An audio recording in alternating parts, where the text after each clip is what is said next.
Before we continue, we'd like to give a shout out to our friends at the New Brunswick Aviation Museum. Are you passionate about aviation and preserving Canada's rich military and civilian aviation history? Look no further than the New Brunswick Aviation Museum, or simply known as the NBAM, one of the newest and most exciting museum projects in the country. Located in the heart of New Brunswick, the NBAM is dedicated to honoring the men and women who served in Canada's #1 Air Division. As a provincially incorporated not-for-profit organization and a registered charity with the Canadian Revenue Agency, the NBAM relies solely on donations to bring this project to life.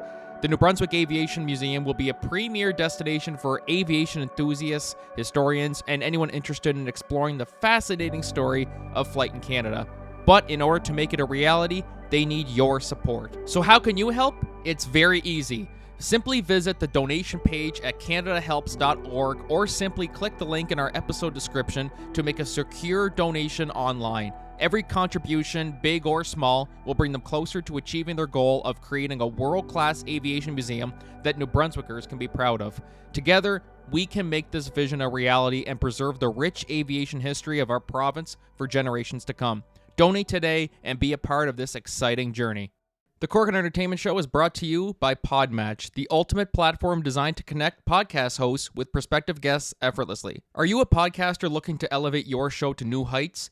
Or perhaps you're a guest hoping to share your story with a broader audience. Whatever your podcasting goals are, we have the perfect solution for you. Podmatch simplifies the entire process of discovering guests for your show or finding podcasts to feature your expertise.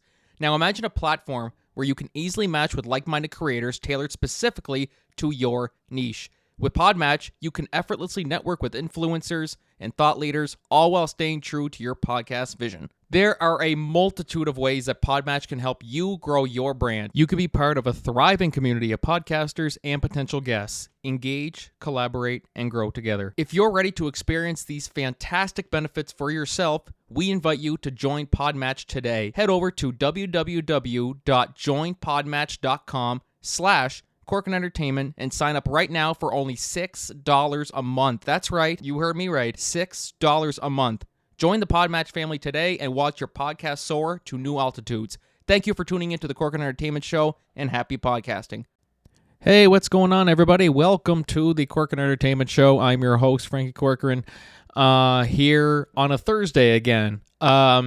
We're doing lots of Thursday episodes, and before we get started, I just want to give a little plug for anybody in the Miramichi and surrounding areas. There are a couple of really cool events that are coming to the river this month that I just want to give a little plug for.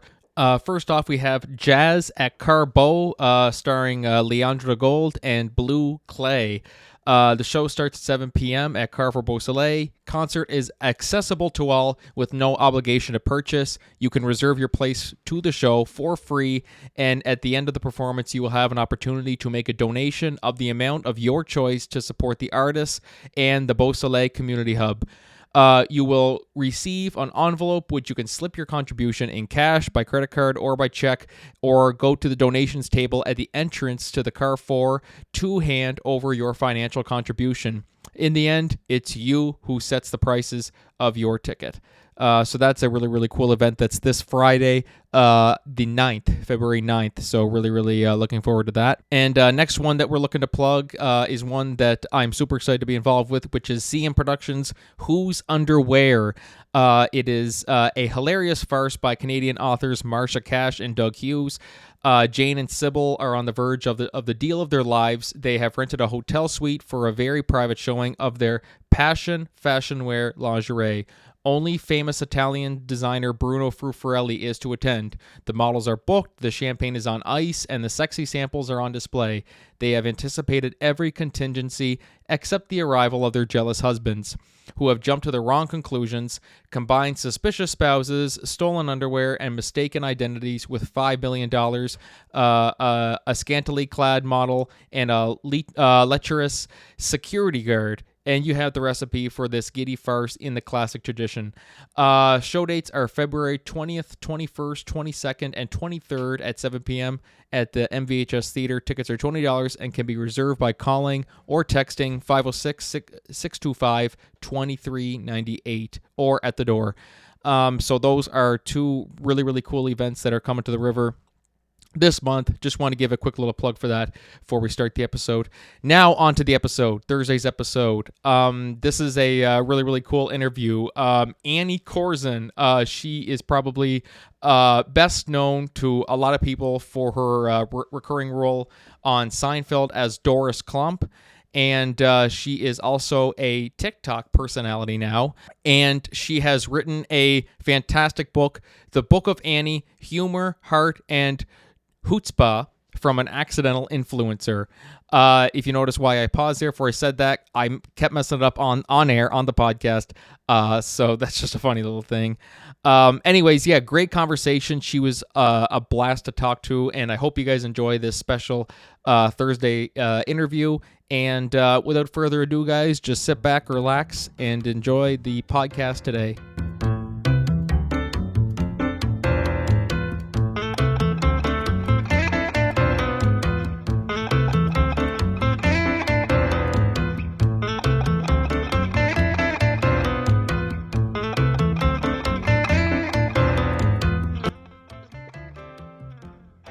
All right. Hey, everybody. What's going on? Welcome back to the Corcoran Entertainment Show. I'm your host, Frankie Corcoran. And you guys know that if I'm doing an episode on a Thursday, then the guest must be pretty special. Well, we have a great one today.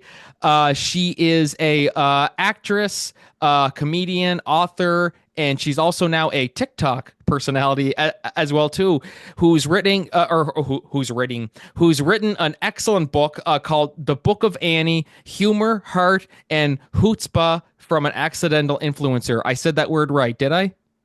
Almost, you almost got it. How do you say it? Because I was saying chutzpah. It's chutzpah. It's a Yiddish word that means, I don't know how to translate it really. It means nerve, somebody who's nervous. She's got a lot of chutzpah. She's got a lot of nerve, and I've been told that I'm kind of nervy, which I always took as an insult, but now I'm claiming it with pride. Could be a little bit of both. You never know. Annie Korzen is our guest today. Annie, how are you today? I'm good. How are you? I'm doing very, very well. It's great to talk to you. And so, of course, for those of you guys who watch Seinfeld, you may recognize her as Doris, the neighbor character. Which is that something that you get a lot from people? With like they'll see you on the street. I mean, you were only in, I think it was when you add it all up, it was like 6-7 episodes. Like you weren't in Not a whole even lot that of the many. show. Doris Klompus. I'm down in the Florida condo. And so we're neighbors of Jerry's parents in the Florida condo. So I'm actually in some of the classic episodes. I don't know how well you know Seinfeld, but the pen, Cadillacs, raincoats, those are kind of classic episodes.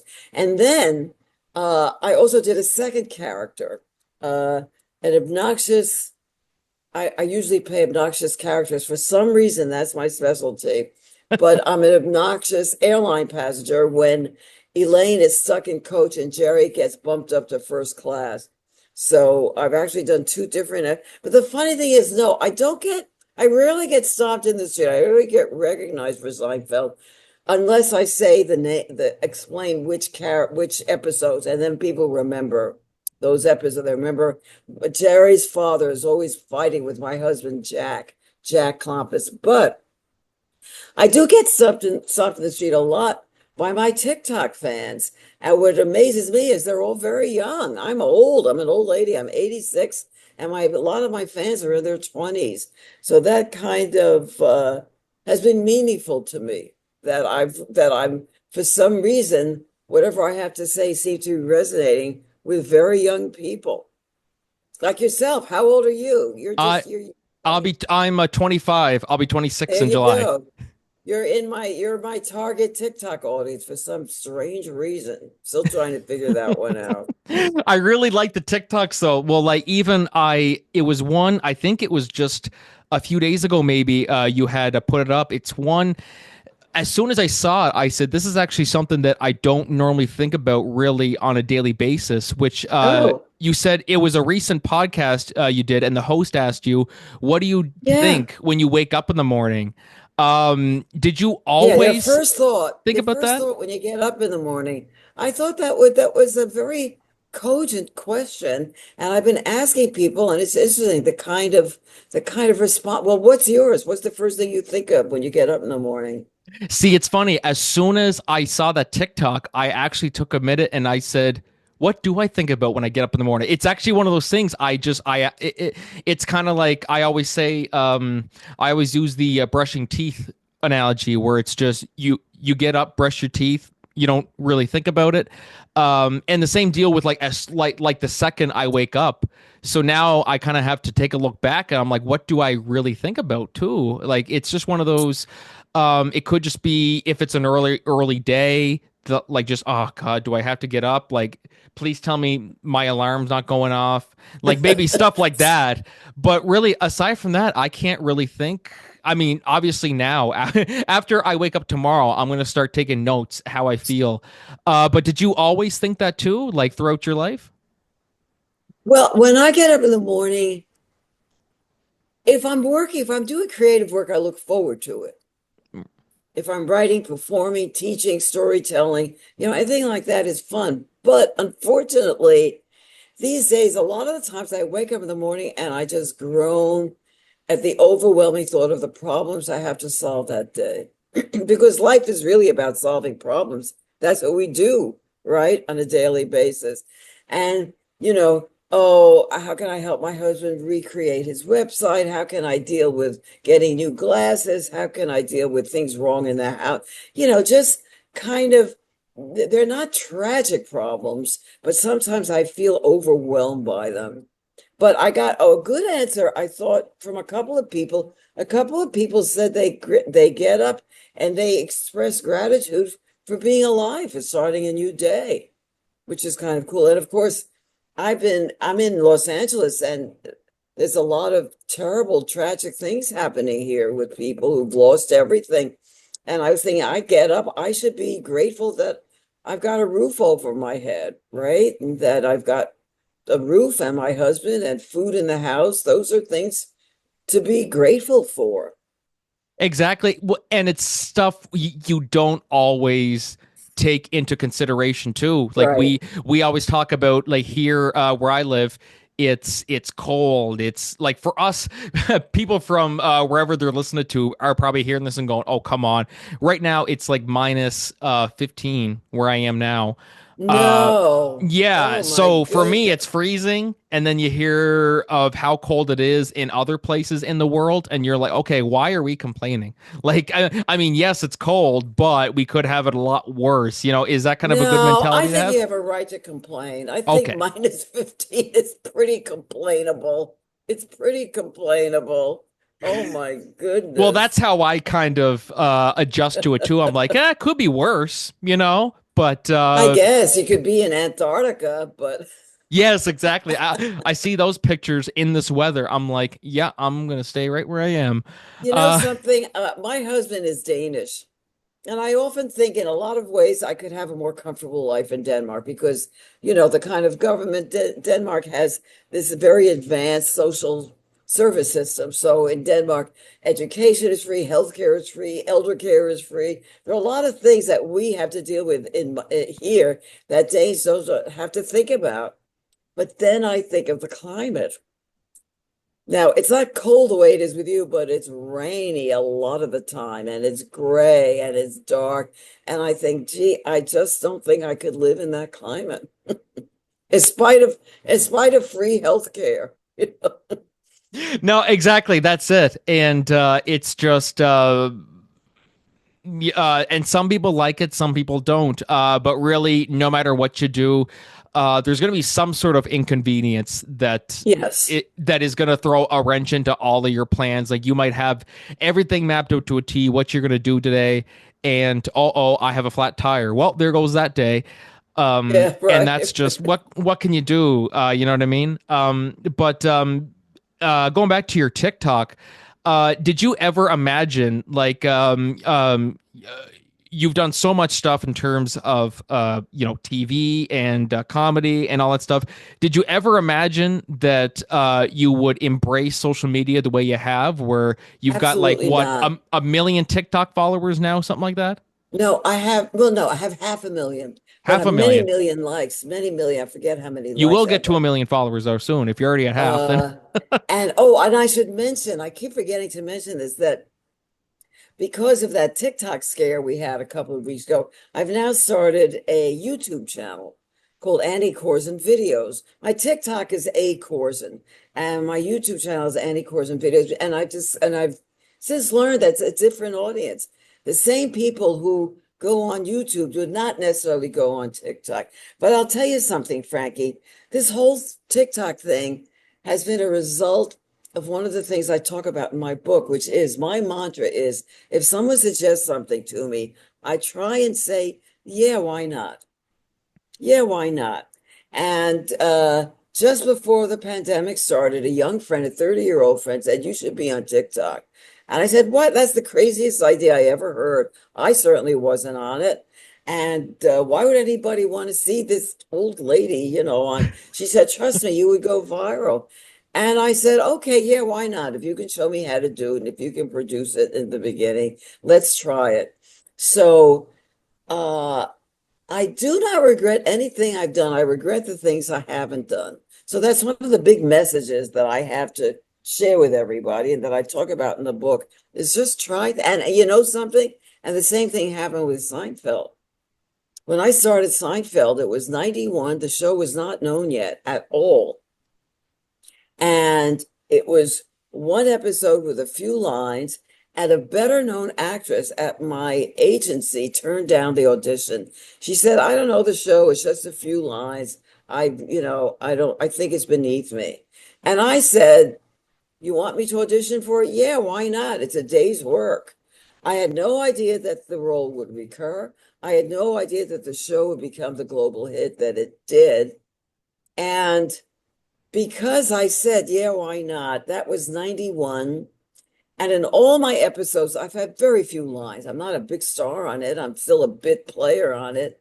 Since 91, I have earned over $100,000 in residuals from that wow. show. And I sometimes think of the actress who turned it down. It was her loss, wasn't it? Because not only the money, but being associated with that show raised my stock in the industry. So I got better auditions, I got better fees, I got a different kind of respect just because I had even though it was a small role, the fact that I had a recurring role on Seinfeld changed my life. So again, that's one of the mantras in my book, the Book of Annie. Humor, heart, and chutzpah from an accidental influencer is just say yes to things rather than saying no. Do you agree with that? Oh, 100%. Just recently in our hometown, they filmed the second season. There's a show that takes place in an Irish pub, like a sitcom that they filmed down here in Miramichi called O'Donnell's. For those of you guys local listeners here, you guys will know. And so I went down for a day and I just worked as a background person. And Right. I always hear of people who talk about, oh, I'd prefer if I was on set to actually have something to do and this and that. And my response is always just be lucky that you're there and that you're making money and that because you're not going to have everything right off the bat. Like I always just said, I said, even in plays and stuff, I said, cast me as a tree. I don't care. Just the opportunity to be involved in stuff like that. I mean, obviously, this is on a much lower scale than you were on Seinfeld. That's that's like the big leagues. But No, I did extra work when I was starting out. I did exactly that. I did it. And you know something? A couple of times I got upgraded because they needed someone to say a line and I was right there. So I got a little line on a film or on a TV show. You know what it's called? I call it showing up.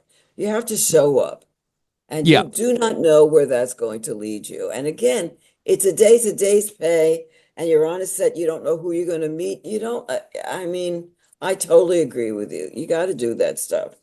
Yeah, and money's money, like really, because when you look at it, okay, acting might be your passion, this might be what you love, and that a whole saying of you don't work a day in your life if it's something you love.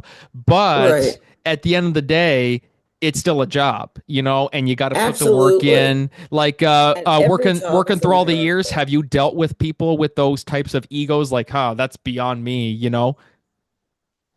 Right. No, I have. I like this actress I just told you about.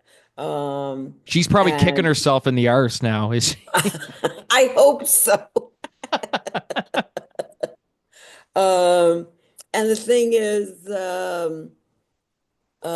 yeah, I think you have to just do stuff. I don't understand people who turn anything down. I agree with you. Yeah, because what's that gonna if you keep turning it because like you couldn't have even imagined that this is where Seinfeld would have took you too. Like had you just said no, that's not really my thing. Someone else could have got it, and then you would be in the same position that that girl is in. That's Where right. why did I say no to that? I can't believe I I'd did be that. Yeah, you'd be knocking myself on the head. and sometimes you just got to take the plunge. If it goes somewhere, it goes somewhere. If it doesn't, it doesn't. And it is what it is. But you've been very, very lucky in that regard. And it's also great to see, of course, as I said, the TikToks and everything too. We were always kind of talking about you don't really know what you have till it's gone. When TikTok almost went away in the States, did you kind of have a, oh my God, I'm actually gonna miss it? You know what I mean? Like I Absolutely. was It's having it like, here in Canada, and we weren't even losing it. Even I felt that way. But how did you feel? Because you guys were the ones who were yeah. gonna lose it. No, I was definitely unhappy. I didn't really believe that it would shut down right away like that, but I was concerned. I get a lot out of TikTok. Also, I earn money on TikTok. It's not a lot, but I get a monthly. TikTok pays me every month because I have so many followers and so many every time somebody clicks in, I forget how they do the numbers, but uh I would certainly miss it. It's become a part of my life.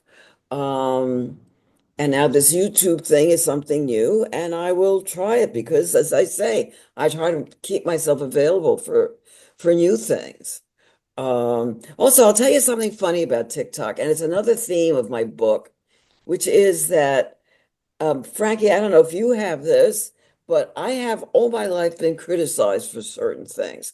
I've been criticized for being too talkative, for being too opinionated, to being too blunt about my opinions. And I've always apologized for it, always. I was told that they were unattractive qualities, especially in a woman, blah, blah, blah. And guess what? I'm now being celebrated for those exact same qualities because my TikTok fans say, "We love your voice. We love when you talk. We love listening to you. We love your opinions. You're so wise. You have wisdom," which I believe I do because I've lived long enough to acquire some wisdom. So what I want to say is, since I'm now being celebrated for the things I always apologize for, I'm angry at myself that I ever apologized for them in the first place. And the lesson, what I want to say is, do not be imprisoned by other people's negative opinions of you. I mean, why did I listen to those people why didn't I just say, well, that's who I am. I'm talkative because I think I have something of value to say. Maybe you should listen to what I have to say instead of criticizing me for being too opinionated. But I was younger. I wanted to please everybody, and women also more than women. Women always want to please. They always want to be liked. They always want to be complimented. And that was a big error. So my advice to younger people like yourself is be who you are, as long as you're not Hitler, as long as you're not doing something terrible to people. Be who you unapologetically who you are. Celebrate who you are. Be who you are with pride. Does that resonate with you in any way? 100%. I love that analogy. You could be Hitler, but like you're not Hitler. Why would people hate you? That's so. But it's true. Like that's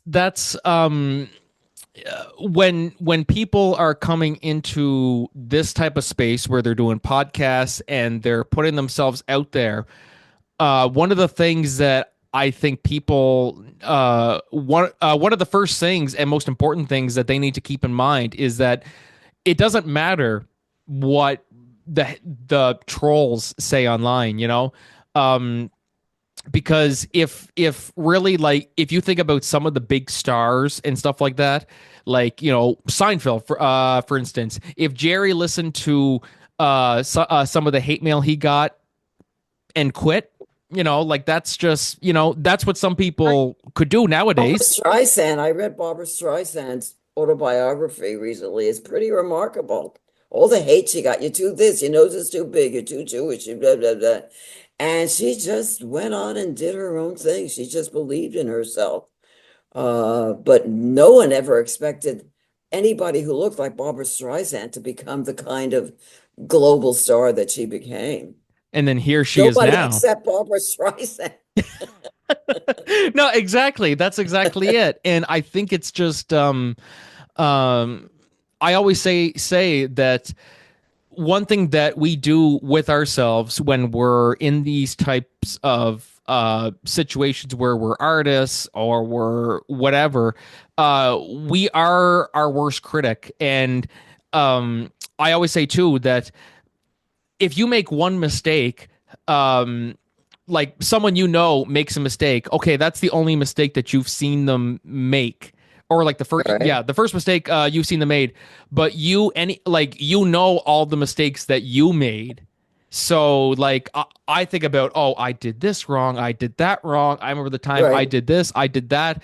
So in your mind, you're thinking, okay, I made more mistakes than this person ever did, just because you don't know all the mistakes that that person made. No. And not only that, but I'll tell you, uh, again, in my book, The Book of Annie, Yes, let's humor plug that. It feels artifice. like we're like dancing around it. Let's just address this amazing book. It's so good. And I can get it on Amazon. I talk about the book is a collection of humorous essays, by the way, about how I see life, which is kind of expanding on the stuff I talk about on TikTok, which is marriage, dating, parenthood, thrifting, travel, restaurants. I don't talk about religion or politics because I want to kind of share my wisdom, and I don't want to go into ugliness. There's enough ugliness in the world. I don't want to deal with any of that. But, and now I forgot what I was going to say. Oh, wait a minute. It was just talking about, oh, yes, about acknowledging one's failures. You say you made a mistake. I call them failures, and I think people are too afraid to fail. I'm very proud of my failures because from my failures, I learned how to get better. If you don't fail, you never improve. And so you should welcome your failures. I think I mean, I don't know if it's the same in Canada, but in the States now, when you bring up kids, whatever a kid does, you celebrate it. Oh, you graduated from first grade. Let's have a graduation party.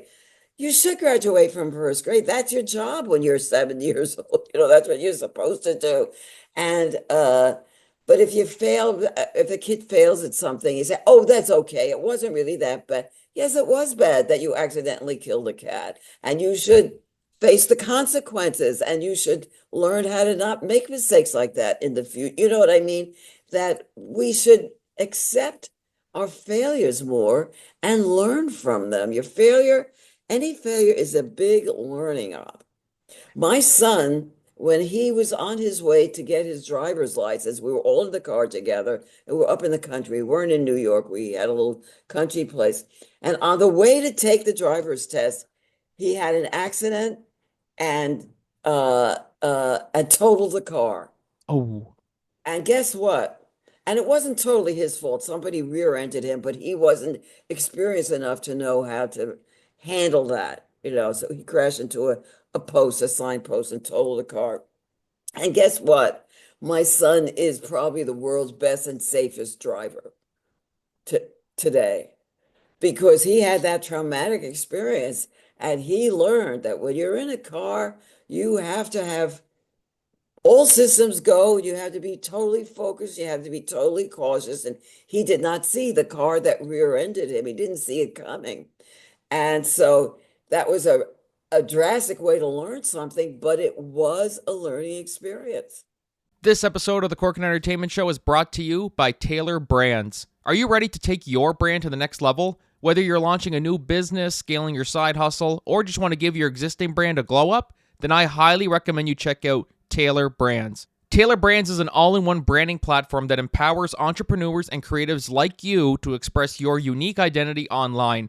Their user-friendly platform helps you design logos, business cards, social media posts, and all the promotional materials that you need to get your brand noticed. And it doesn't stop there. With Taylor Brands, you'll also get access to powerful tools to manage your social media presence and create high-quality marketing content, all tailored specifically for your brand. Join the thousands of satisfied entrepreneurs who have transformed their business identities with Taylor Brands. Sign up today and use the link in our episode description to let Taylor Brands know that we sent you. This episode of the Corkin Entertainment Show is brought to you by audiobooks. This website allows customers to choose from over 125,000 of the best sellers and hottest titles of all genres. Audiobooks can be downloaded directly to one of the free iPhone, iPad, or Android apps, or streamed instantly from almost any internet-enabled device to listen to. Whether you're driving, doing chores, or going for walks, audiobooks is there for you anytime, anywhere. Not sure if audiobooks are your thing? No worries. Audiobooks.com offers a 30-day free trial. That means you can explore thousands of titles at no cost to you. If you find that audiobooks aren't quite your style, you can cancel anytime, no strings attached. With such a low-risk opportunity, why not give it a go? Sign up for a free 30-day trial today using the link in our episode description to let audiobooks.com know that we sent you. And you wish that it wouldn't happen that way. You're like, okay, I Yeah, learned. that's Yeah, not like the you. way I Yeah, no.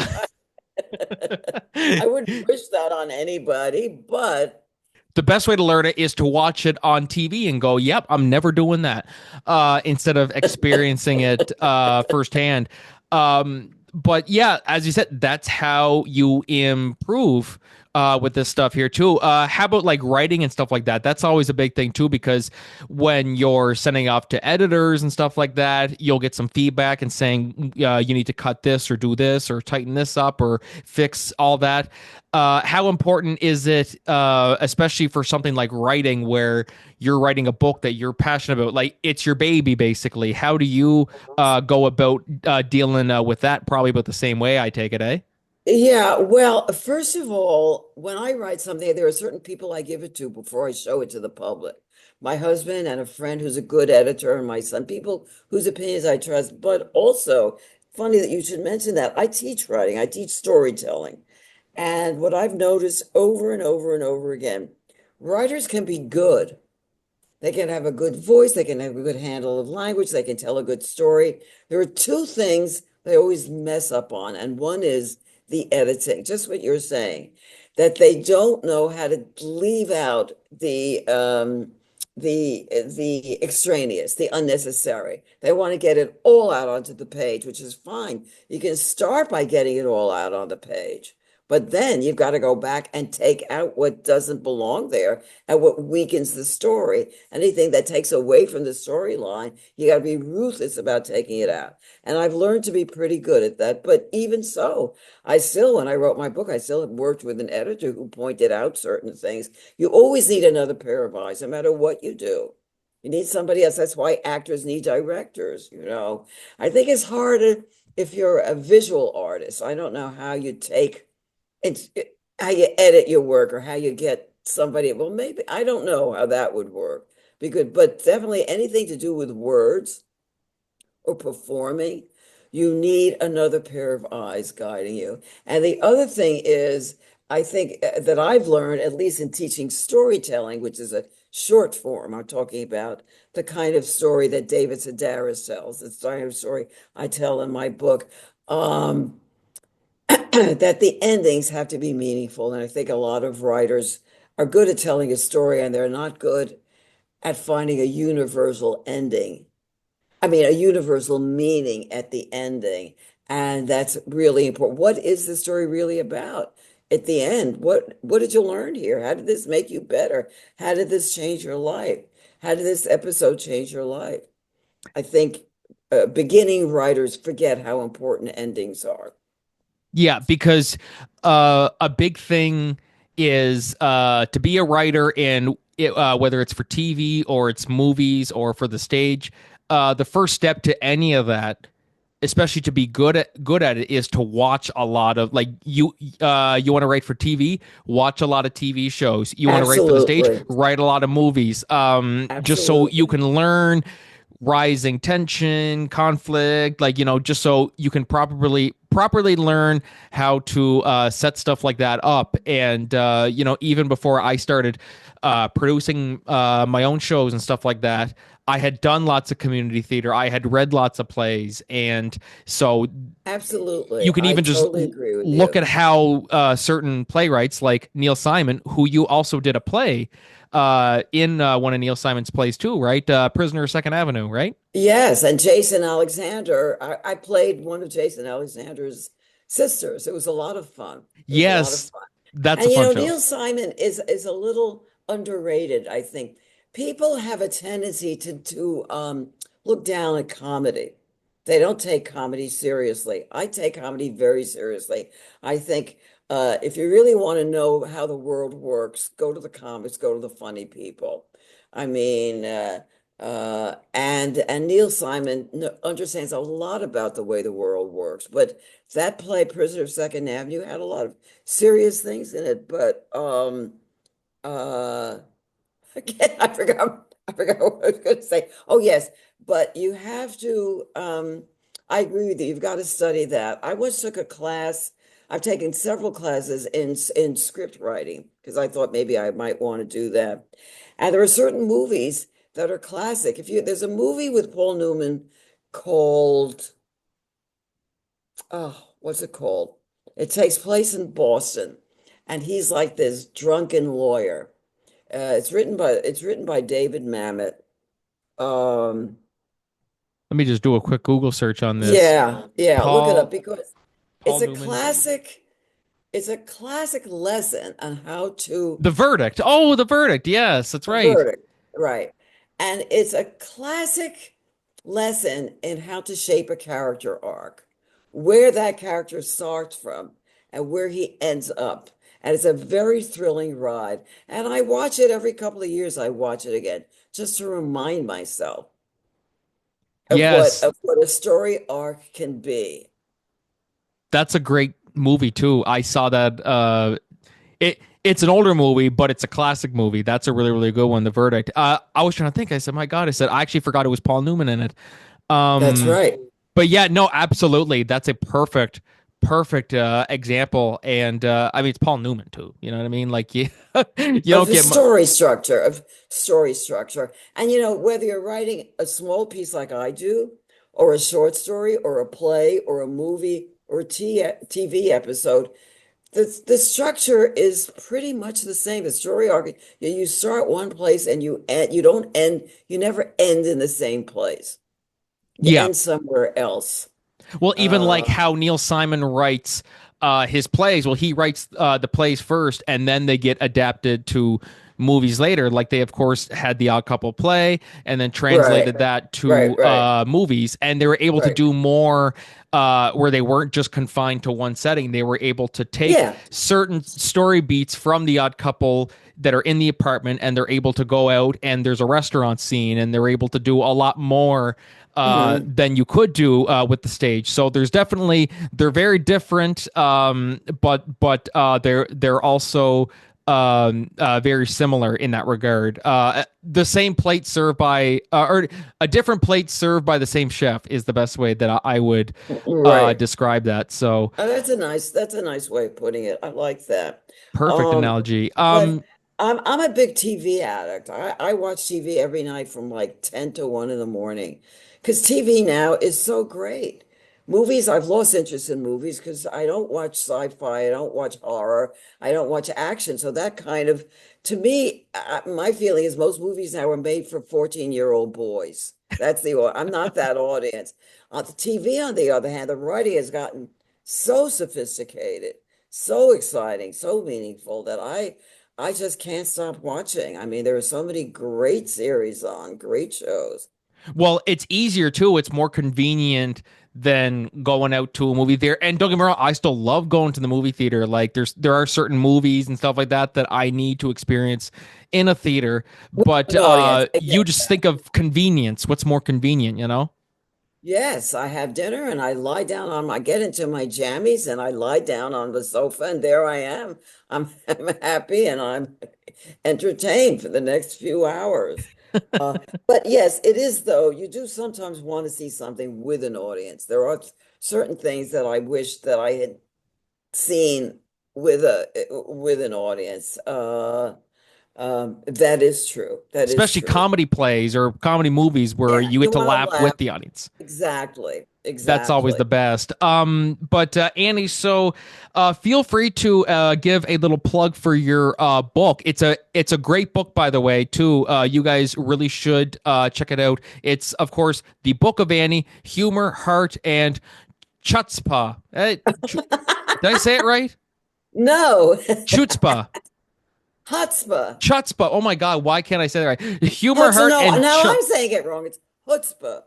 Chutzpah. Now Chutzpah. I you kept got saying me saying chutzpah. it Oh my wrong. gosh, I am so bad. That's the one word. I'm just gonna say the Book of Annie. No, the Book of No, Annie. you know what the problem is? The problem is I made a big mistake. Talk about failures. If you go to Amazon and you look up the Book of Annie, what you come to is the book of the musical, Annie. Oh my. So I I made a see big this. mistake with that. And so either you look up the whole title or you look up Annie Korzen, Korzen, and then my book will come up, you know. There it is, right Uh, there. Yep. I found the but right one. that was an error that I regret making. It's very hard to come up with titles that work and that, you know, um, but yes, I appreciate that and I appreciate talking to you and I appreciate your appreciation of what I've been doing and what I have to say. I gotta say, you give me such Carol Burnett vibes. The Oh, I comedy wish. and everything, and the timing and everything. I'm like, it feels like I'm talking to Carol Burnett. It's so I sweet. wish, except I can't do the kind of physical comedy. You know, one of the things I watch every night are reruns of her old shows. They're So fantastic. good. There's one called Carol Burnett and Friends that my husband and I watch every night. But I could never do the kind of physical slapstick that she does. She's amazing. She's Lucille Ball. No one can come near those two when it comes to physical slapstick. Yeah, that's Uh, that's that's a whole other Physical genre. comedy. I'm not Whole good other at that. genre in and of itself. I Right. find just snap, snap, snap, and it's just like Three No, that's Stooges basically. genius. She was genius. She's genius. I still don't understand how it can be that she's never been a guest on Saturday Night Live. I don't get that. The No, like queen of that, sketch comedy. The queen of sketch comedy. How can it be that she has never been on Saturday Night Live? and it's been running for how many years, and they still Oh, haven't been able because she's still working. She was on Better Call Saul.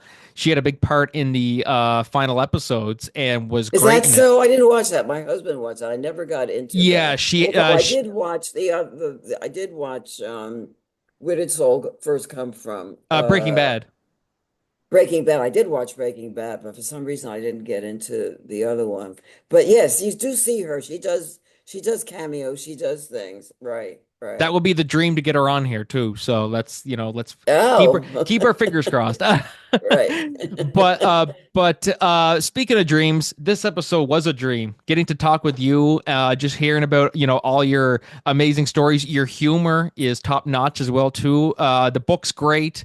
And thank you for taking the time to stop by and My chat. pleasure. And so in terms of TikTok and stuff like that, Instagram, if you're on Instagram too, feel free to just plug where people can find you Yeah, I online. don't really get Instagram. I'm trying to use it, but no, the TikTok is A Korzen and YouTube is Andy Korzen videos. Those are the two best places to see what I do.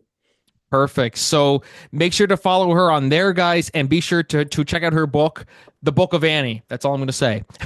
Okay, I can't that's say the right. rest. Okay. Thank you so Perfect. much, Frankie. I Yes, appreciate your of time. course. Yes, thank you, Annie. And Thanks. guys, thank you for listening to the Corcoran Entertainment Show today. We will see you next episode. But until then, this is Frankie, and Annie signing off. Have a great one, Annie. You too. Stay warm. Oh, I'll try. Okay, bye. Bye.